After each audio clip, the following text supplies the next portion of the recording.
വളുഹാ വല്ലൈലി എന്നുള്ള ഈ സൂറത്ത് ഓതുന്നവർക്ക് സാമ്പത്തിക അഭിവൃദ്ധി ഉണ്ടാവും. നിത്യവും ഓതണം. എത്ര ദിവസം എന്ന് കണക്കല്ല, നിത്യവും എല്ലാ ദിവസവും വളുഹാ വല്ലൈലി ഓതുക. എന്നാൽ സാമ്പത്തികമായ അഭിവൃദ്ധി ഉണ്ടാവും. മറ്റൊന്ന്, ധനം നഷ്ടപ്പെടുകയില്ല. നമ്മുടെ കയ്യിലുള്ള ധനം അനാവശ്യ രൂപത്തിലൊന്നും നഷ്ടപ്പെടില്ല. കളവ് പോവുകയില്ല, മോഷ്ടാവ് കൊണ്ടുപോവുകയില്ല. അതോടൊപ്പം അനാവശ്യമായ ഒന്നിലേക്കും നമ്മുടെ ധനം ചെലവഴിക്കേണ്ട ഒരു ഗതികേട് വരില്ല.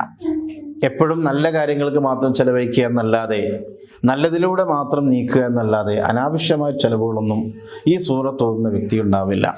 അതേപോലെ തന്നെ ധാരാളം രോഗങ്ങൾ വന്നുകൊണ്ട് ഉള്ള പണം മുഴുവൻ ഡോക്ടർമാർക്കും ഹോസ്പിറ്റലിലും അടയ്ക്കേണ്ട പ്രയാസങ്ങളിൽ നിന്ന് രക്ഷ കിട്ടും. ഇങ്ങനെ ധാരാളം സമ്പത്തുണ്ടാവുകയും ഉള്ള സമ്പത്ത് നഷ്ടപ്പെടാതിരിക്കുകയും ചെയ്യും.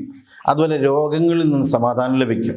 രോഗം പിടിപെടുകയില്ല. പ്ലേഗ് പോലത്തെ, പകർച്ചവ്യാധി പോലത്തെ രോഗം